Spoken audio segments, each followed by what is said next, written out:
मेरा आवाज क्या कीमती वक्त निकाल करके इस सभा में आया।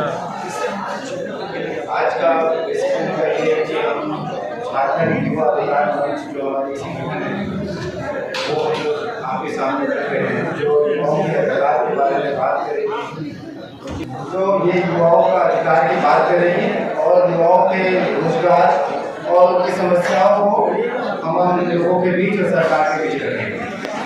इसलिए ये मंच को हम लोगों ने चुना है और आप लोगों को बुलाया है ताकि ये बात हमारा विजन जो है आप सारी जनता तक ये बात हो।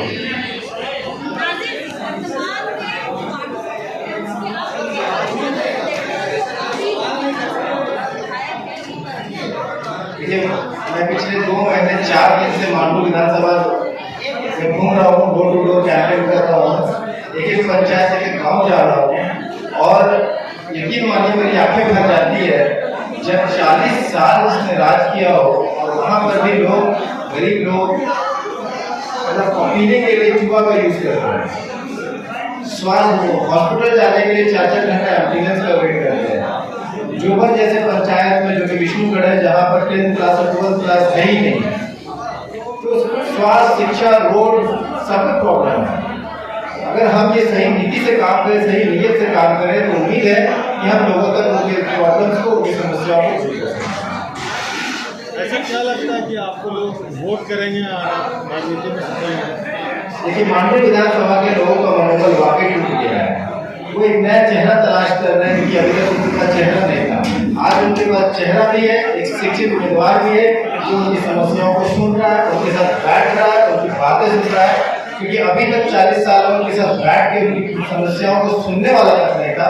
आज एक शिक्षित उम्मीदवार उनके सामने उनकी बातें सुन रहा है, तो आधा प्रॉब्लम तो वही दूर हो गई जब किसी की प्रॉब्लम को उसने बोल दिया और उम्मीद है कि जीतने के बाद वो आधी प्रॉब्लम भी सॉल्व हो जाएगी। जैसे चुनाव से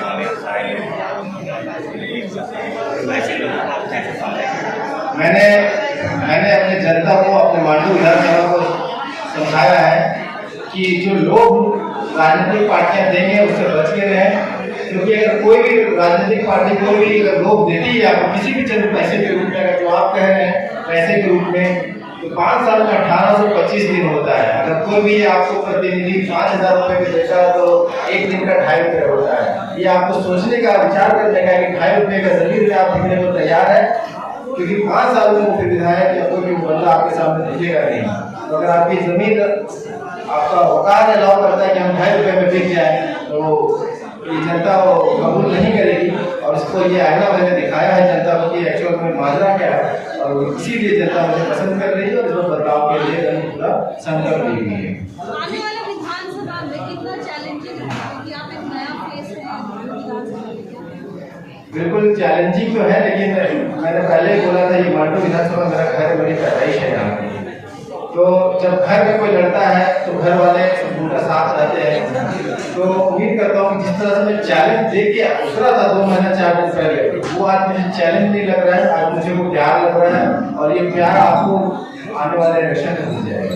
युवाओं के अधिकार की बात हो रही, रोजगार की बात हो रही, महिलाओं की बात हो रही और सब पे भारी नशा, रोजगार पे भारी नशा, शिक्षा पे भारी नशा, सब पे एक जगह पे भी नशा का बात नहीं। इजी ले रहे क्या, आसान है क्या? देखिए, नशा तो बहुत बड़ा मुद्दा है, जैसे सब कुछ जुड़ा हुआ है। अगर आप देखिएगा तो कड़ी को कड़ी जुड़ा हुआ है। अगर लोग शिक्षित नहीं है, रोजगार नहीं है, तो वो नशा की तरफ भाग जाते हैं, क्योंकि वो अपने डिप्रेशन में चले जाते हैं। आप किसी युवक को अगर ये कहना है कि ये नशेली है तो मैं समझता हूँ गलत है। वो क्यों नशा में है उसको सब रूट कॉज समझिए। आज उसके पास रोजगार नहीं है, घर में उसकी माँ बहनें जिनको कुछ पैसे नहीं दे पा रहा है, बाप कहीं पर गाड़ी चला रहा है।